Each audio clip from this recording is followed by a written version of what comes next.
I'd like to thank everyone for coming today to the Mixed Methods webinar series brought to you in part by MMIRA, the Mixed Methods International Research Association, as well as the International Institute for Qualitative Methodology here at the university. So my name is Yvette McQuat and I work with International Institute for Qualitative Methodology, and I'll be your host today. So just a few housekeeping items before we get started. You'll all be on mute for the duration of the presentation, but at the end, if you have a microphone, you can raise your hand and I will give you, I'll open up your microphone and then you can ask your question. If not, you can type your question below into the chat. And as you can see there's some people saying hi, just letting us know everything's working clearly, so that's great. So today's presentation is Mixed Methods Research with NVivo with Stuart Robertson. Stuart Robertson is an NVivo certified platinum partner who has worked closely with QSR International for the past decade. Stuart is an experienced educator who first began working with NVivo 2 during his doctoral coursework. Dr. Robertson used NVivo for his own dissertation graduating from the University of Massachusetts. Stuart, we're very happy to have you here with us today. It's a pleasure to be here today with you all.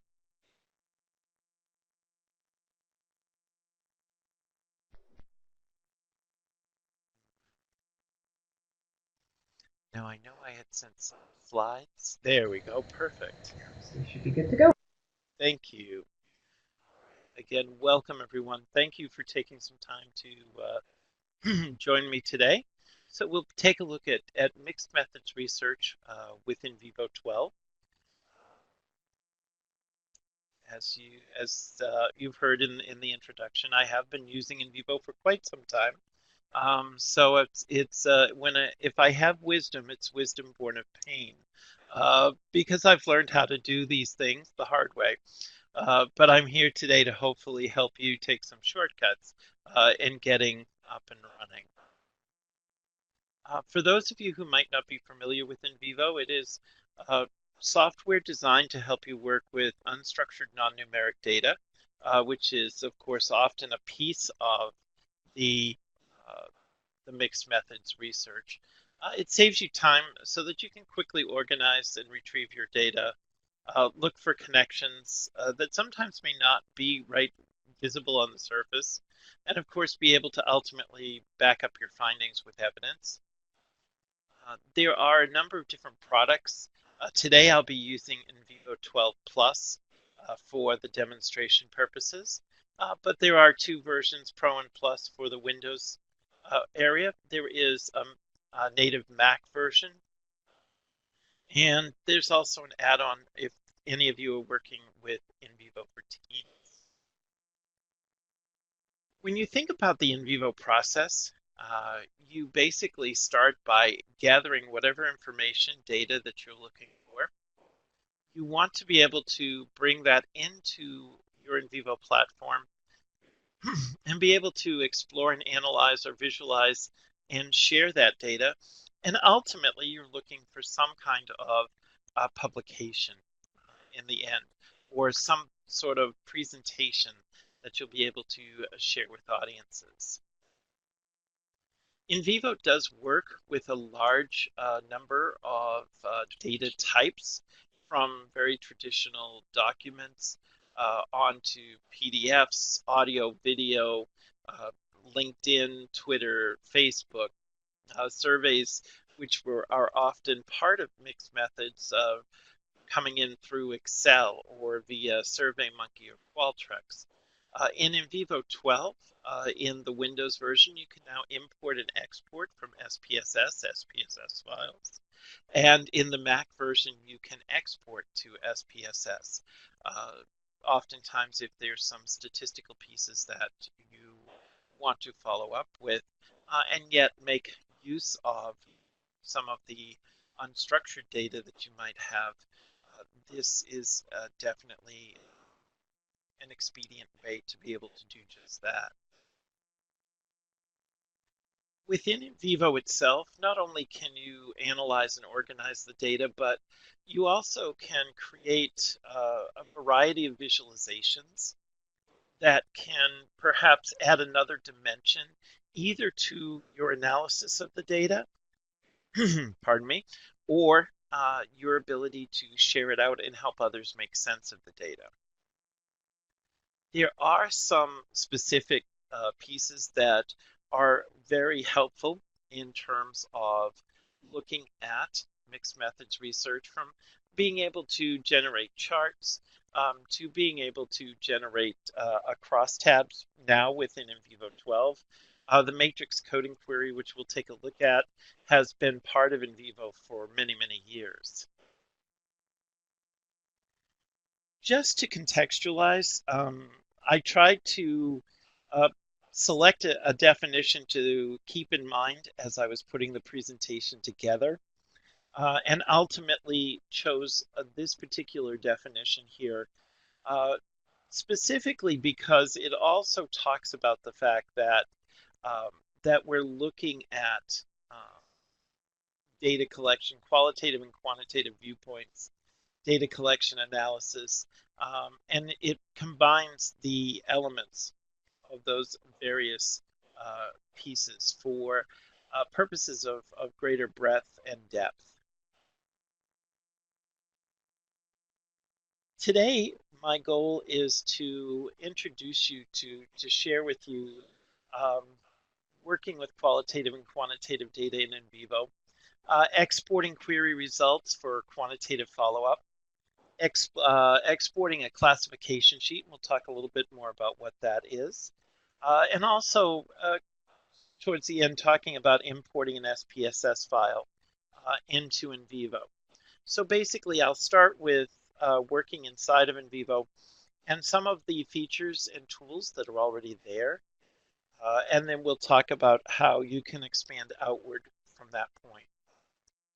So let me take a moment here and switch over to my NVivo 12. I just want to verify that people can see NVivo 12 Plus on my screen. I'm just seeing the working within the software screen. Okay, excellent. Oh, working, okay. All right, let me go back then.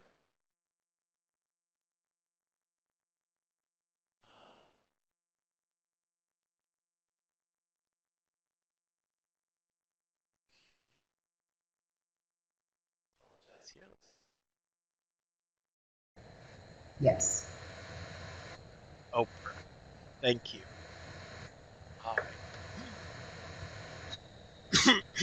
Pardon me. So with NVivo Plus, it is a standalone program that you can place into your computer. Starting out, create a blank project. I'm just going to call this sample mixed methods. NVivo creates a file on your computer, .nvp, or in the Mac version, .nvpx. And you can then bring materials into your project and be able to work with them within that single file. The workspace itself was modeled after Outlook. So you've got a navigation view on the left to help you move between different parts of the program, a list view that will show you what is available depending on the section in the navigation view you've chosen, and a detail view where you can see, for example, the data you have brought in, or perhaps the outputs of a query that you may have asked of your data. Any data, any information you bring in goes into the data section into the files folder. As with mixed methods, you may have a number of different types of data that you're bringing in. So you may wish to create folders to help organize it. Maybe I have some survey results, and I may also have perhaps some follow-up interviews.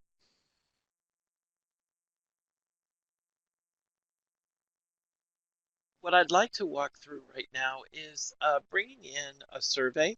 It'll allow me to show a number of different tools that are available when you're working with NVivo.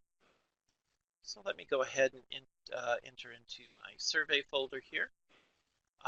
When I want to import, I can right-click and import from, or import items, or import survey. I've got a number of different choices. I do have a survey I can bring in from an Excel file here. So let me go to my sample data file. One of the nice things about NVivo now, when I'm bringing in survey data, is during the import, it actually will automate a lot of options for me. So for example, uh, when I bring in the survey, the respondents will be created, each will be created as their own case, which means that NVivo will create a specific holder called a case that it will place inside all of their open-ended questions, responses, and it will take their closed-ended questions and attach them to the case as attributes so that later on I can start to ask some questions about my data and or my coding based on those attributes. The next part, the closed-ended question, is where it will become the attributes for that. And for the open-ended questions, they will also be created as nodes. So everyone's answer to a given prompt or question will be brought together in a node. And you can think of a node as a bin. It's a place where I gather together all of the data. It may be around a particular question in this case, or typically it's around a theme or a concept that I'm looking at. Go ahead and click next here. I can check the format, make sure I have the correct data that I wish to bring in. I can decide where I want to store my cases. And one of the things when you're working with a survey, for example, when I'm looking at the respondents, I need to think about, do I have a place, do I have a unique identifier for each of the respondents? And in this particular example, the respondent column was that unique identifier. And it can be something as simple as just a sequential set of numbers. Your cases will be grouped together. So what NVivo does is it creates a classification. In this example, it's prompted the name survey respondent, but I certainly can change that. And it's underneath this classification that NVivo will create all of the attributes. Go ahead and click next here. Again, I have a choice to make sure that my closed-ended questions have been correctly identified, my open-ended questions as well. And if there are any pieces that I don't necessarily need to bring in, I can choose not to import. With NVivo Plus, there is an algorithm.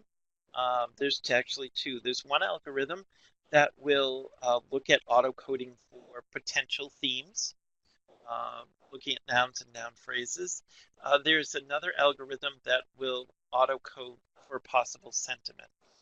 Those are available in NVivo Plus. They're not in the Pro or the Mac. One of the things, depending on your needs, I would suggest if you are bringing in a survey, specifically not to auto code by theme. It's better if you are going to use that tool to do that once the questions have been separated, and then you will get better results. Again, nothing replaces a good old human being, but this is a helpful tool in many cases. I'm just going to bring in the data, though, for this example. And once it's in, so NVivo has now brought in my survey. I have all of my responses here. I have my open-ended responses, which I can now start coding if I wish, uh, and be able to break them apart. NVivo has done some initial organizing for me, so that if I look at my nodes, my survey data, NVivo has brought together the responses for each prompt. So this prompt was the natural environment down east is, and I can now review and see different how different responses, the types of different responses that are there. If I wish, I can start coding on if I want to be able to review them and start saying things. So for example, I have beautiful. So I can always create my own nodes. Right click on the natural environment down east is, and I'll create a new node here. And I'll call it, this one I'll think of. I'll just call it positive thoughts for right now.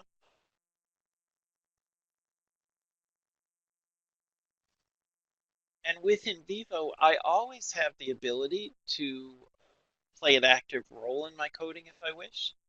So for example, I can highlight and drag and drop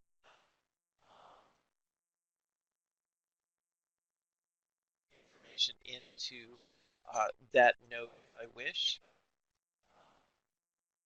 When I open up a node, what NVivo does is it organizes it by the source, and then I can see the different references that I've coded.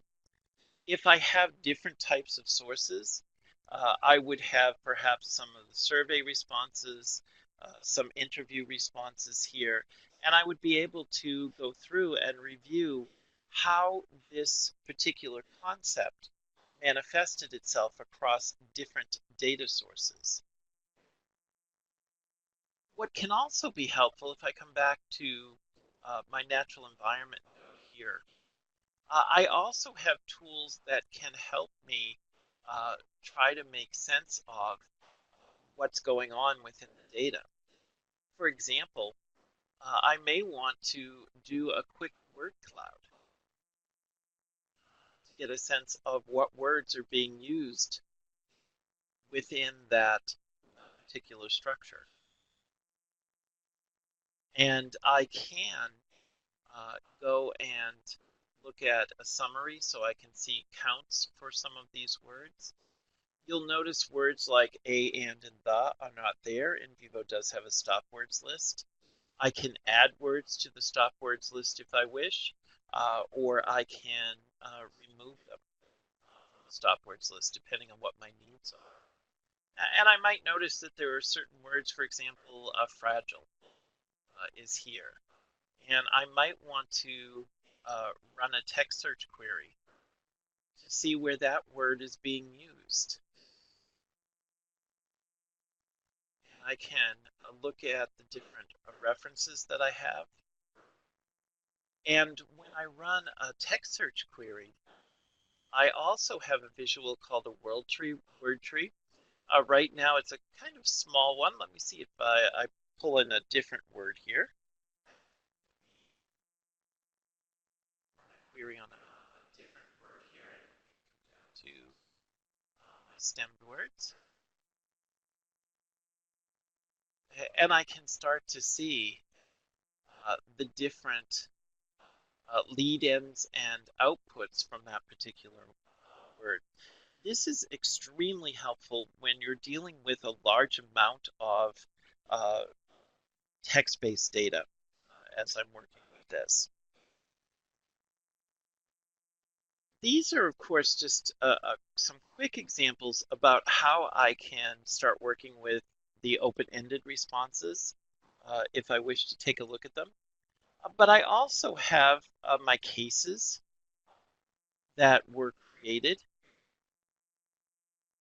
So I have a case for each person, and inside their case, I can see their particular responses to those 5 open-ended prompts. I also have attributes attached to them. So if I open up DE001 here, I can see the township they've come from, the community, whether or not they're involved in commercial or recreational fishing, their age. Also, one of the ones that I like to point out is pace of development. Basically, this is a Likert scale.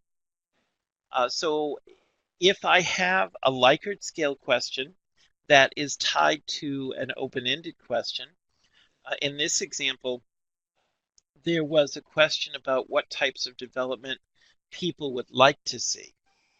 So if I believe that my people who said that the pace of development was too fast are probably anti-development, I want to be able to check that out.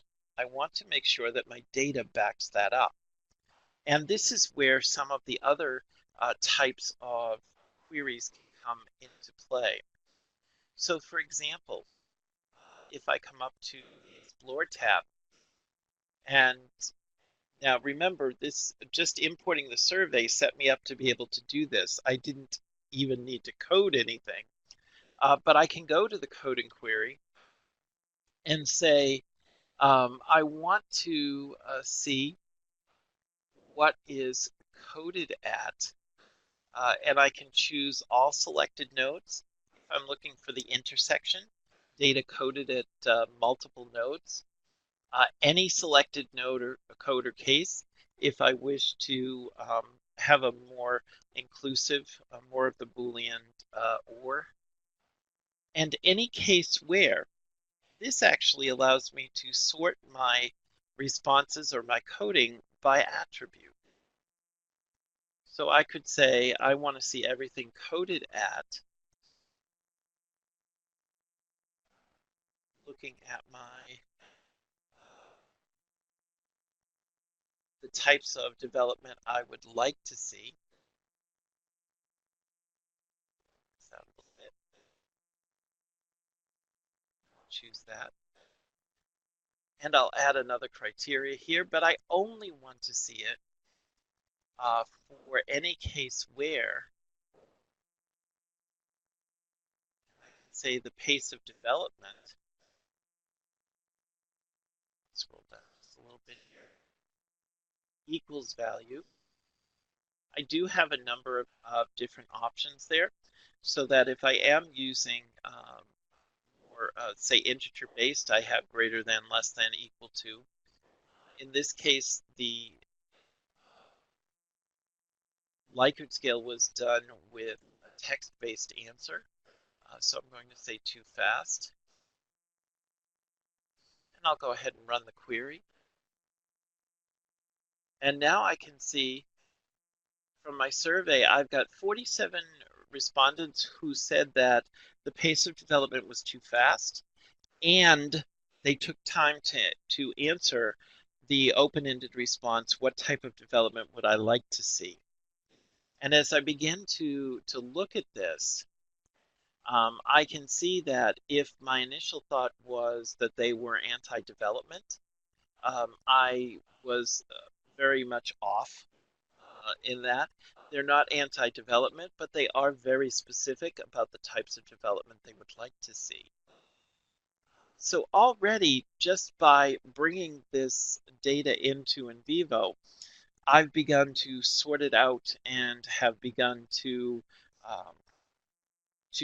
look at it, to analyze it, looking for potential patterns or trends, to check some of the beliefs that I have, using both the open-ended and closed-ended responses.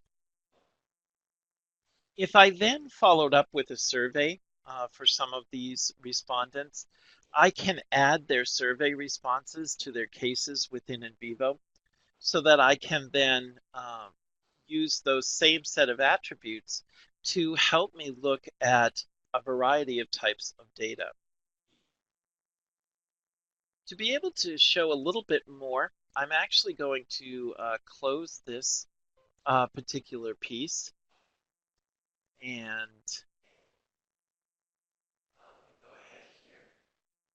and open up a more mature project. This is momentarily will be the sample project that comes with NVivo. By the way, the sample project itself is an actual project. It was a project done by a group of researchers at Duke University, and it was scrubbed and made available to NVivo to use it as an example. So in here, I might have interviews as well as survey results here. But I may also have news articles.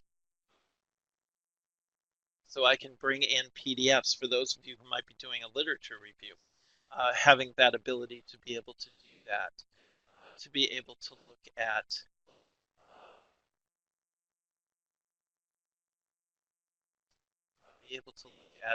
photographs, to be able to look at audio and video data within here. And in this case, a lot of coding has been done. So there was more thematic-based coding that was done by the members of the research team, so that I may have a breakdown of topics such as looking at natural environment or the economy, as I'm looking at some of these things. And for my attributes, I go down to my cases here. For my persons, one of the attributes that was created was age group. So if I've done coding for perhaps different facets of the natural environment, I might want to begin to explore, do different age groups, look at the natural environment differently. And under the Explore tab, I have a matrix coding query. This allows me to structure the start of an investigation. So for my rows, for example, I will look at selected items, and I'm going to go to my classifications here. And under my age groups, I'm going to create a row for each of my age groups.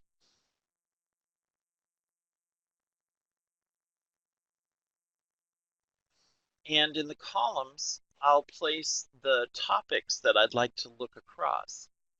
So let me go ahead and do selected items here. And I'll go into my node section, and in this case, I will look at my different facets of the natural environment.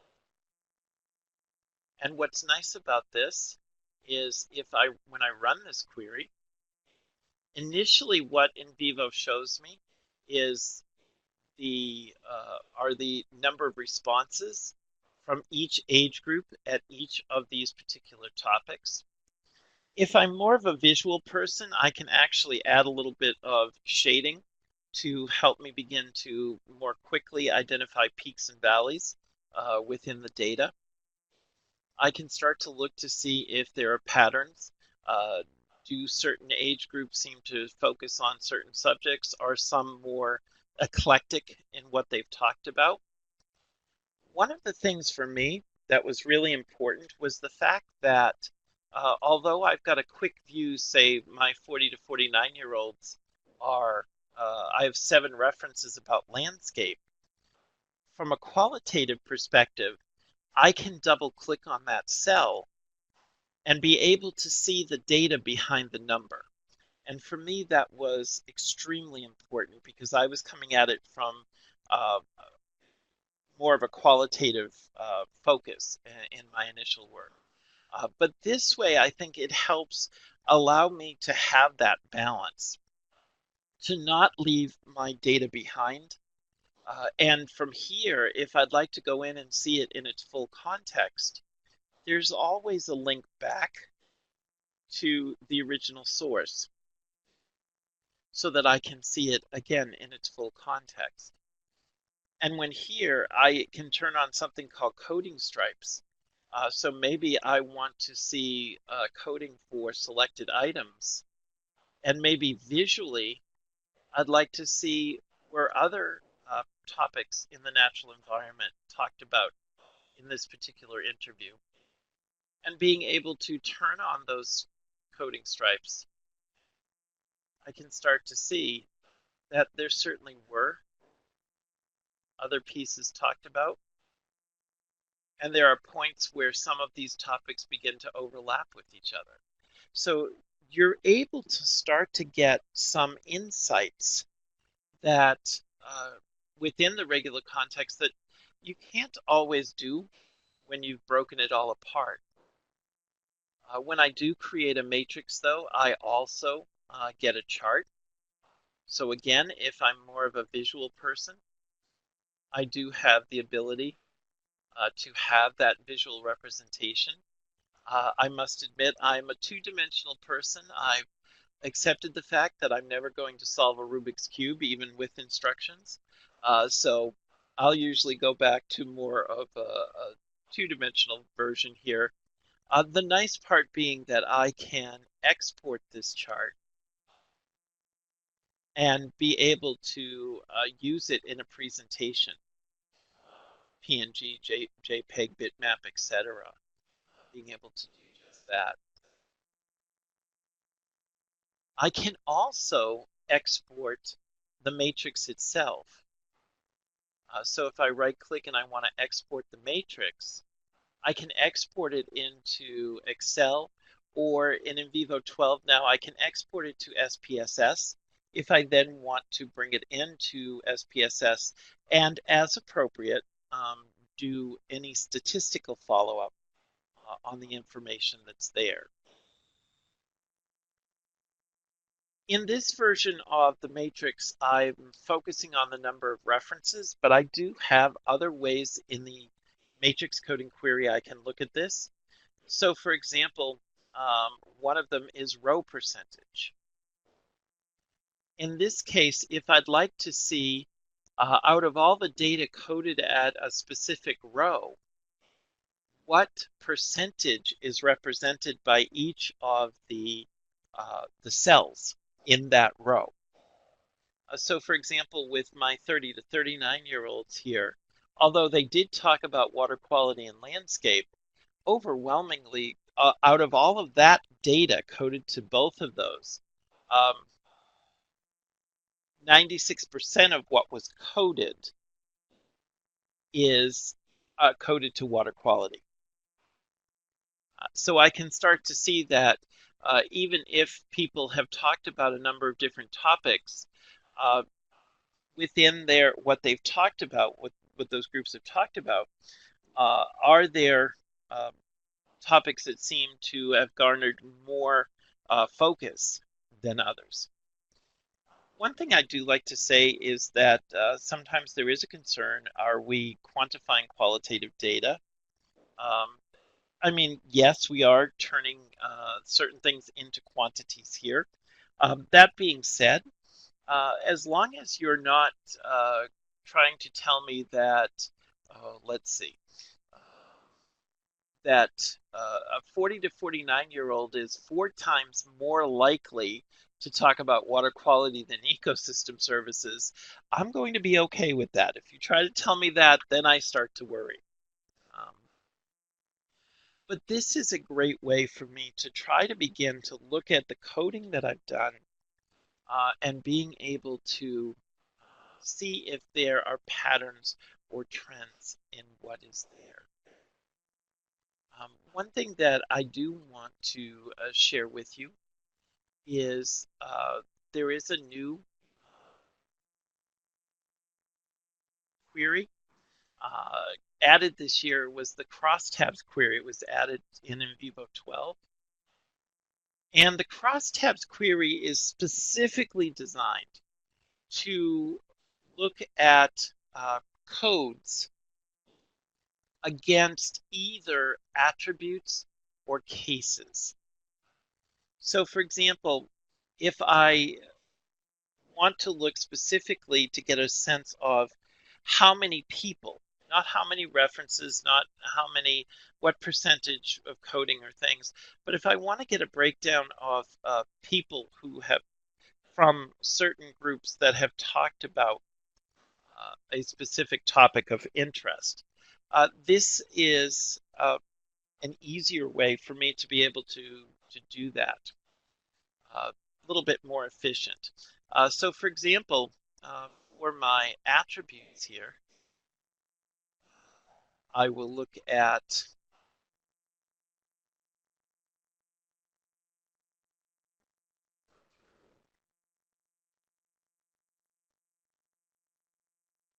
I apologize for my codes. So let me go to my natural environment. I'll duplicate what I did with the other one. Now, though, initially, if I just want to look at age group, I can pick the classification I'm interested in. I can pick the attribute I'm interested in, and then just simply run the query.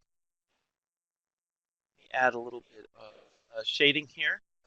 So what I see is the different topics, and then it will give me the age group, and I'll see the number of people represented in that age group. So I've got 5 30 to 39-year-olds. And if I come down this, I can see that I have one unique individual who talked about landscape, 5 who talked about water quality. And then at the end, it will account for how many people in all were in that group.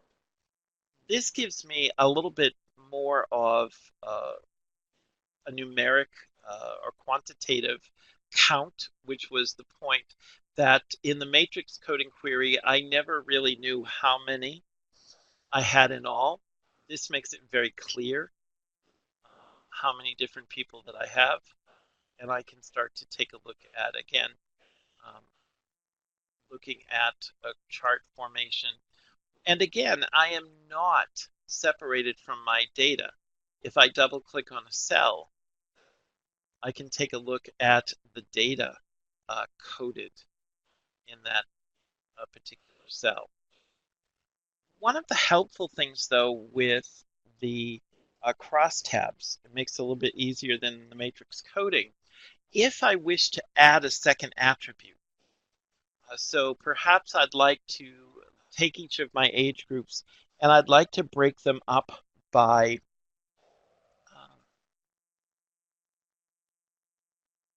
gender. I can very quickly just add a second attribute and rerun my query. And now I have a breakdown, total age group, and then a breakdown by female and male. So again, I can start to explore some potential patterns and get a sense of what might be happening within my data there. Again, I can right click and I can go and export the crosstab results. And let's see if I'll put them just, right now I'm just going to put them on my desktop. Crosstab query, age and gender.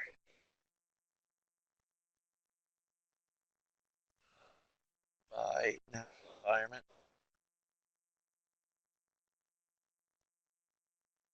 And I'll send this one out instead of Excel, I'll send it out as an SPSS file.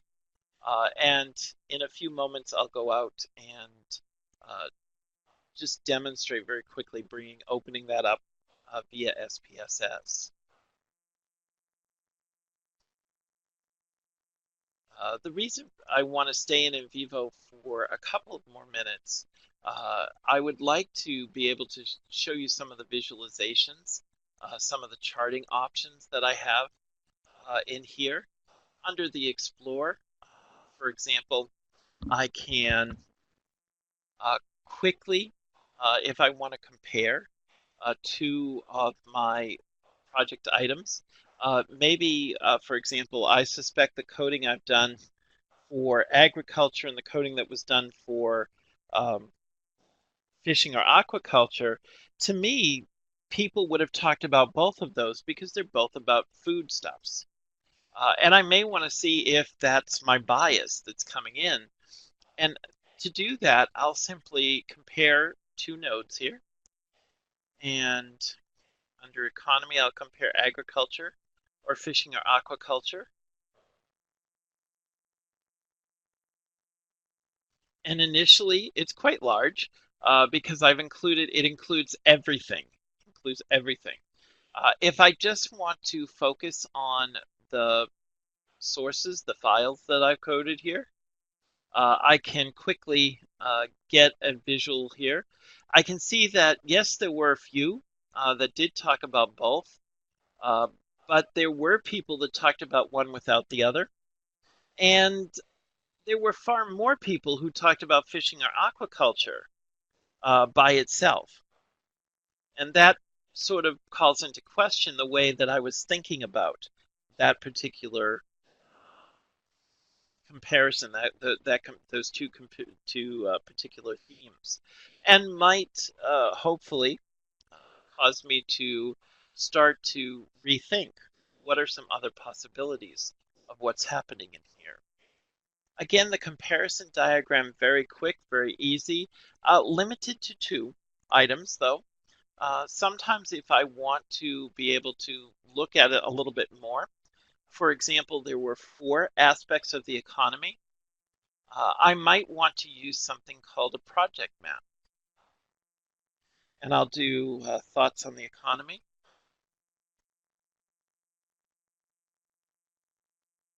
And in this case, I can add whatever project items I am interested in. So in this case, I will add all 4 facets of the economy. And once I've added them, NVivo will populate the associated items, so anything associated with them. And in this example, I may want to focus on files coded.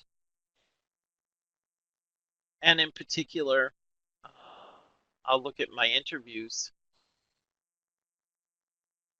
And I'll go ahead and select my interviews, and I'll just drag and drop them onto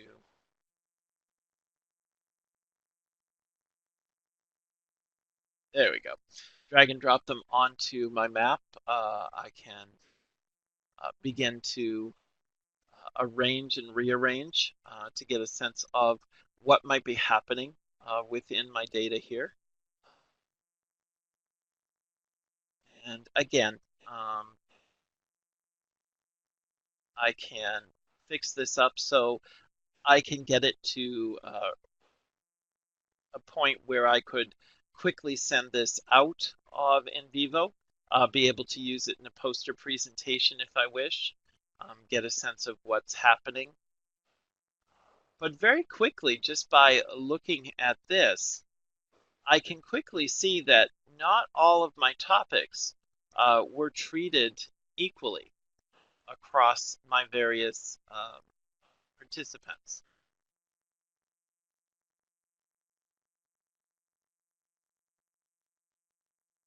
Just let me take a moment here and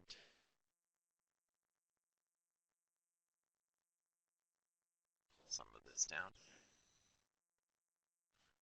The reason I wanted to do this is very quickly I can see that certain topics were talked about far more than others. So for example, jobs and cost of living and fishing or aquaculture far more than tourism or agriculture. What's also nice about this visually is, let's say that I was doing a study where I talked to people who were involved in a specific area. I'm thinking in this case, they were talking about people in various communities, but I might be focused on people who have endured some kind of, say, environmental cataclysm. And I might want to see what are the people involved talking about, and compare that to what perhaps the media is sharing and talking about. This is where I could then have coded some news articles as well. And if I wanted to then take and bring the news articles onto this same visual, I can start to see if the same topics are being represented, or is the focus on something in particular. And again, one last thing I'll do, again, I can export this if I wish, but one last thing I just want to do is so we have time for questions, is that here's the crosstabs query that I sent out earlier. And I wanted you to be able to see that I have it inside of my SPSS. So let's say if I wanted to go ahead and look at, let's do a very quick one here.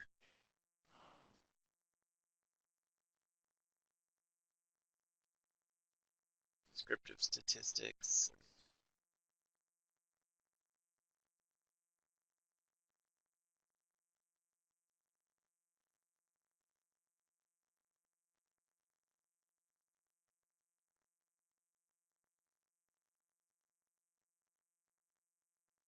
And then be able to start to work with that as appropriate.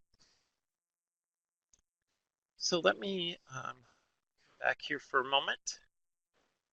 And I just wanted to check in and see if there were any questions or any follow-up that I might be able to be of assistance with. Thank you very much, Stuart. So if anyone does have any questions, you can raise your hand or you can type them in the chat below and Stuart will answer them for you.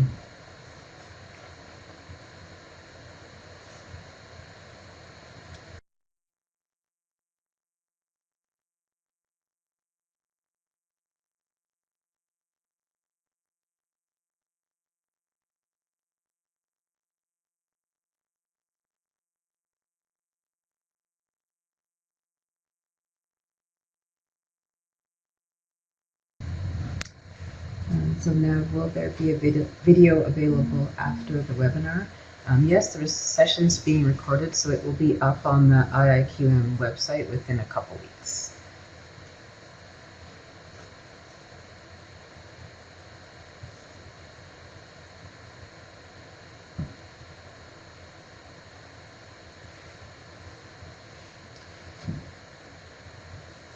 So while we wait for other questions to come in, just want to let everyone know that next month we will be having a mixed methods webinar in September.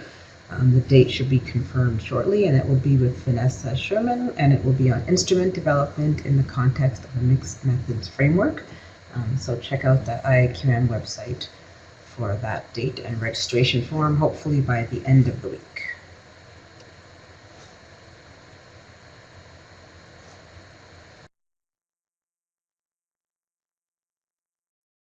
Information because NVivo is a very robust program. So sometimes it does take a lot to bring that to sort of digest. Yeah, understandable.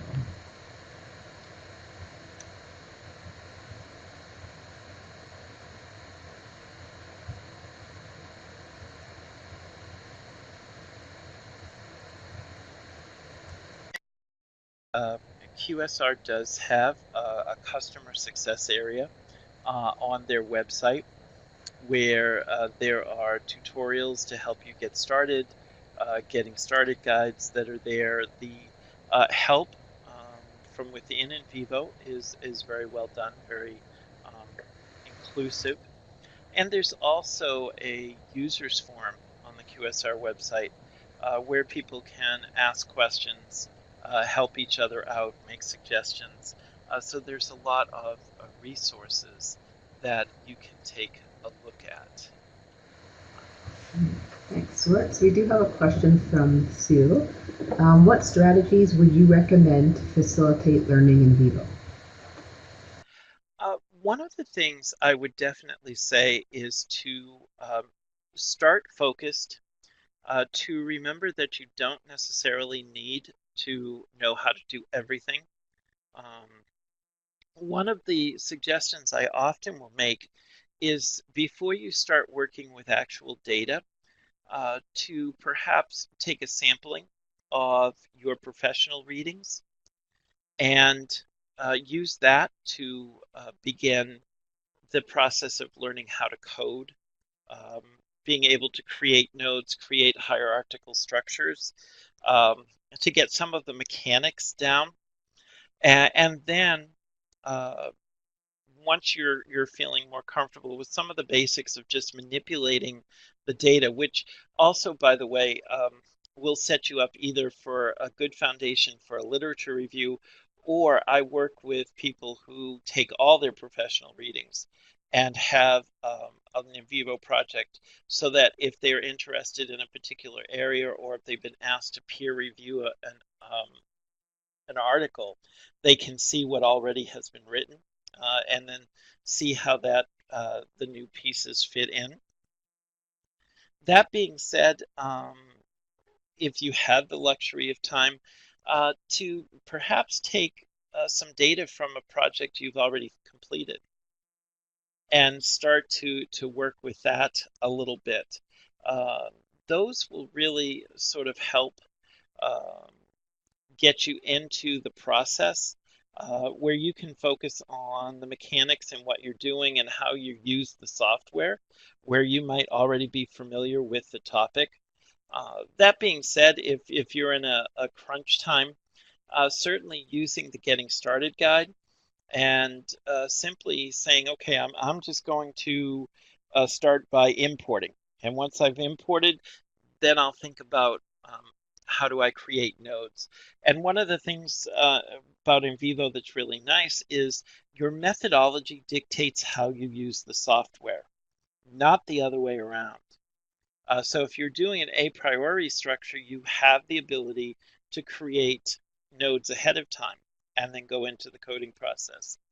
On the other hand, if you are using something more emergent or more exploratory, you can just be reading and highlight some data and code it and create nodes right on the go and be able to see what's there. But I think the key is to start focused and take it one step at a time. What do I need to know? I need to know how to import. That's what you do. And moving there. But if you can start with some material that you're already familiar with so that you can focus on some of the mechanics, that's a luxury that, if time allows, would be a great way to enter into the learning of NVivo.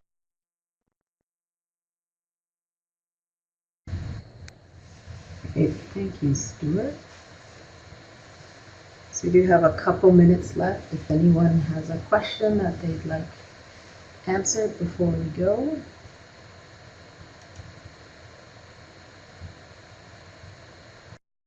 I'd just like to thank everyone very much for coming out to this webinar series. These webinars wouldn't happen without your participation, so thank you for coming. We hope to see you all next month. Tell a friend. Yeah, and that's it. Stuart, did you have any closing words?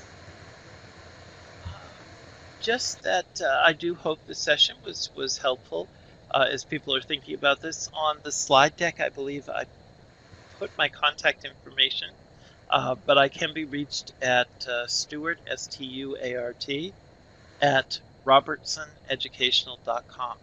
So if there's some follow-up questions that do come up, please feel free. And again, it was a pleasure to be with you all today. Yvette, thank you so much for organizing and running this and keeping it so smooth. I don't always have the luxury of somebody as talented as you are in keeping things moving forward. Thank you very much, Stuart. It was a pleasure, and thank you to everybody else, and we'll see you next month. Take care. Bye-bye.